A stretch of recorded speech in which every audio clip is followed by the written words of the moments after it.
You're watching The Ready Writer, a show where I get to speak to writers of all different genres, mediums, and experiences. The Ready Writer. Are you ready?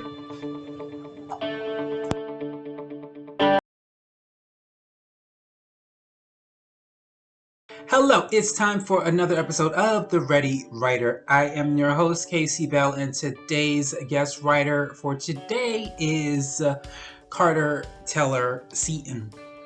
Let's get the show started. All right, so were you as a child thinking of becoming a writer, or did that something that happened later on in life? Something that happened much later on in life. I was an avid reader, and when I was a kid, even had my own library, and I wouldn't let anybody borrow my childhood books without signing them out. I had an aunt who was a librarian, so that's probably where I got that idea. But no, I considered myself maybe what I would say was an accidental novelist. I had majored in English in college, but back then they didn't teach creative writing in classes. They taught literature. So you read and read and read and read, and you critiqued and you wrote term papers and all that sort of thing. But you never got into creative writing. It was expository writing, and I learned how to write a decent paragraph, but it wasn't supposed to be creative writing. So probably in the late 1990s, um, I told a story that was something I'd learned from my family to a friend of mine. And she said, "Wow, that you ought to write a book about that." And I said, "Allison, I don't write books. I write press releases and things like that because I was in the marketing business at the time." And she was just very blunt. She said, "Well, it's time you started." So Allison was the kind of person you didn't take her challenges lightly. She was very artistic, very creative. And so I thought, well, why not? Give it a shot. So that's what I did. And I was going to write it as a nonfiction book, but then I learned that some of the things that I thought I could prove, I couldn't. So I wrote it as a novel, partly to protect the guilty that wasn't in my family, somebody that I didn't know, and their family would not have appreciated it. So that became my first novel, which is Father's Troubles, and it was critically acclaimed. It won a, a short list, a finalist position by Forward Magazine for Historical Fiction of the Year. So I thought that was kind of affirming and gave me the idea that maybe this was something I could pursue. Great story. So when you started writing, did you dive right in, or did you still have hesitations of writing that book? I didn't really. I didn't have any ideas about getting it published, but I was at least going to write the story. And I was living in Georgia at the time, and I kept coming back to West Virginia, which is my home state, to do research. And then in the ensuing period while I was working on it, I moved back to West Virginia.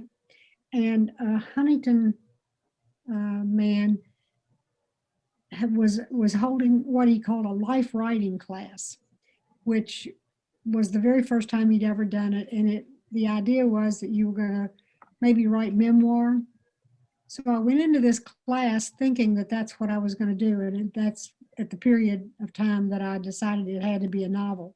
So I convinced him to let me keep on going, even though that wasn't what he was trying to teach. And he edited the book, and we shopped it around for a while, and with no success. Really nice rejection letters, but no success. He was also a publisher, and he finally said this book really needs to get out, so he published it. So that was in 2003, and I was just, kind of blown away by the success of it. And believe it or not, what is this, 17, 18 years later, it still sells. So Great. I've had people tell me it's their absolute all time favorite book, which is nice to know. That's amazing. So, once he decided to publish it for you, was there anything in the process that kind of made you go, I didn't know this is what you do to publish. I didn't know I had to do this. I didn't Almost know, like, were everything. you shocked at it, anything? Yeah, What did almost you learn? everything. Not almost everything. I mean, back then, and this sounds like it was generations ago, but it wasn't. But that was before um, print on demand. So we actually had a what do you call them, offset printer in Canada who printed the book. So we did a hard copy and a soft copy, and I did a marketing was my thing, so I did a kind of a pre-publication blitz and wrote a letter to a whole lot of people saying, as one of my 600 dearest friends, I'm going to give you the opportunity to buy this book in advance, and I'll give you a discount, and I'll send you a signed numbered copy. Well, lo and behold, I actually sold 250 books that way, right off the bat, before the thing had ever been published. So I felt really good about that, that people would actually read something and pay good money to read what I had written. And so it was not only a critical success, but it was a sales success too. So, you learn all sorts of things when you're in the publishing situation. You learn about interior design and cover design and layout and, all that stuff that you never even thought about when you first started putting your pencil to a piece of paper. Exactly. So, talk about your latest book, The Other Morgans. What is that about, and what can the reader look forward to in reading that? That one is a bit of a family story as well. It grew out of an inspiration by a house, actually.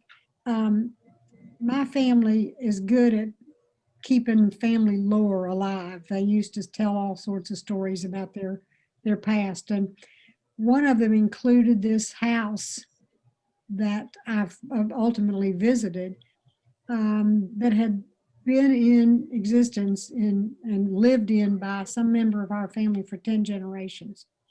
And it just occurred to me what kind of stories a house like that might tell. So I created a character who is named AJ Porter, and she is a kind of a downtrodden uh, rural West Virginian who, through a number of tragedies, has become the keeper of a small dirt farm in Fayette County, West Virginia. And she lives there with her mother and her 8-year-old daughter, Annie. And she gets a letter in the mail saying that she is the sole heiress of a great uncle that she didn't even know she had. And part of the inheritance stipulations are that she has to go live in this estate over in Virginia near Charlottesville that is in her family, has been in her family for 10 generations, and learn how to run this elaborate, what used to be a plantation, before she can actually accept the inheritance. And she's got 1 year in which to make a decision. Does she grab the brass ring and go for the dream she's always held about something more, or does she stay home in West Virginia? So it's kind of a delving into what's the meaning of home, whether it's kind of like, in The Wizard of Oz, there's no place like home. Well, what is home? Is it where your ancestors grew up, or where you live? And it's kind of a, do I tear myself away from this? And then there's the threat of mountaintop removal mining happening in her county, and it's infringing on her land. So does she stay there and protect that, or does she go and learn about her family's history that she didn't even know about? So, it seems like so far, too, your books are about family. Do any of your family members read your books, and how do they react to your interpretation of the stories? Yeah, so Father's Troubles is on my maternal side of the family, and all of the cousins read that, all of my cousins, And they agreed with my interpretation of what our grandfather would have been like.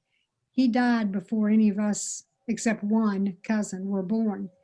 And so the stories we'd always heard were, I guess you would say, the good side, maybe the tip of the iceberg.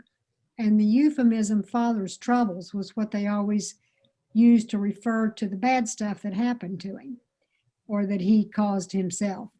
And so they all read it and were glad I'd written it. The other Morgans is, I guess, less obvious that some of the stories in there are family lore. And of course, many of almost my entire older generation in my family is gone. So I'm the oldest of my generation or of that family now because my aunts and uncles have all died and my parents. So there wasn't a whole lot of, comment back and forth as to what that book was about. But those who know me do recognize maybe some of the history of that book. And are you currently in the process of working on a new book? Another one? Yes, I am. This one is just giving me fits, frankly, because I'm an outliner primarily. And this book, I decided to give it a whirl and see if I could do it without outlining. And that may have actually been a mistake because I'm having a little trouble with it. But it's a story of a young 16-year-old Black boy in the 1960s who works for a white man, and his best friend, this guy's name is Xander, this boy's best friend's brother is accused of murdering a Black woman, accused wrongly. And Xander thinks he knows who did it. And yet he doesn't say anything because his mama tells him keep his mouth shut. And he's also afraid of what might happen if he accuses the person that he thinks it is. So that haunts him throughout his whole life, and it changes the course of his life as to what he does and what he becomes to try and right what he realized was a wrong that he did to this man. That seems interesting. Thank you. So you said 2003 was your first year publishing a book. So you, I'm sure, know about the book signings and the visiting bookstores and the book expos and the festivals. So when 2020 came in and you realized that's not probably something you're going to be doing anytime soon, what were some of the things you realized you had to do to make some changes? Yeah, because I had two books that came out in September of 2020. The wow. other Morgans, and then about a memoir I'd written with my husband. Yeah, it was pretty devastating, actually. The best thing you could do at that point was to try and market on social media.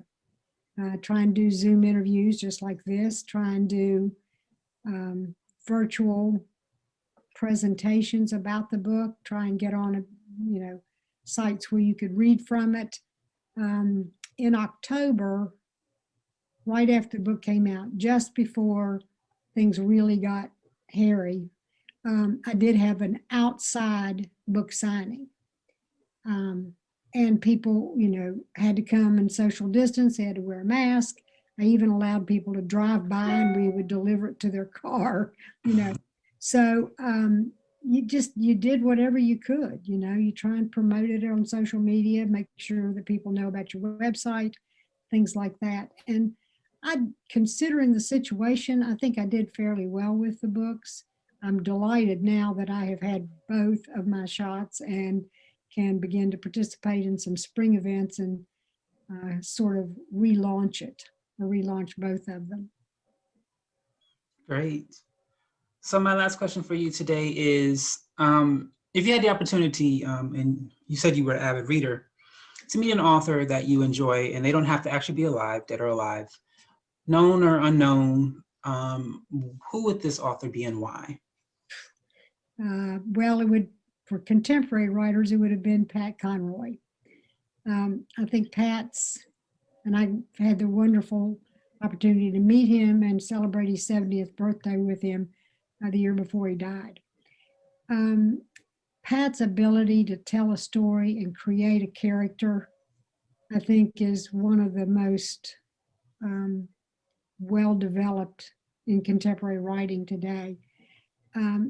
It's not necessarily deep, although each of the situations that he poses in a story, and most are taken from his own life, are a universal human situation.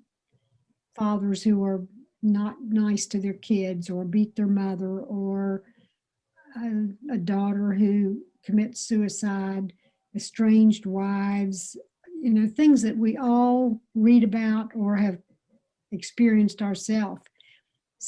But Pat was just so good at creating the situation,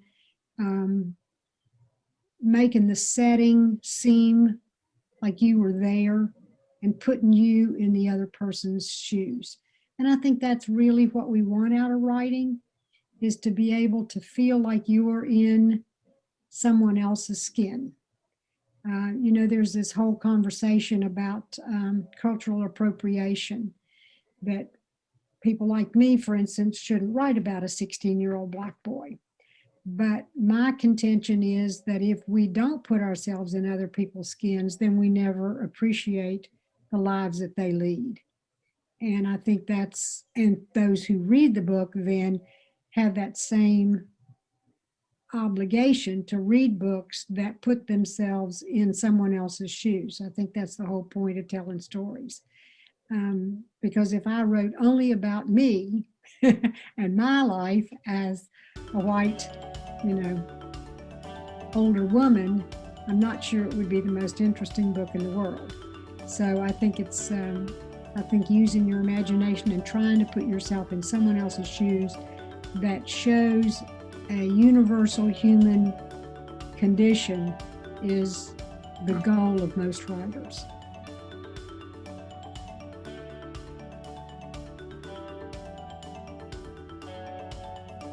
CarterSeaton.com, and they can order there. They're also available through Bookshop, Amazon, and the other usual locations. And you can ask any of your bookstores to order them.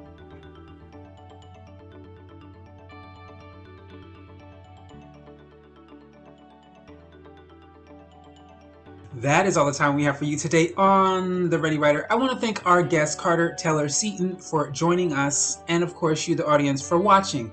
Thank you. Have yourself a great day and a great week.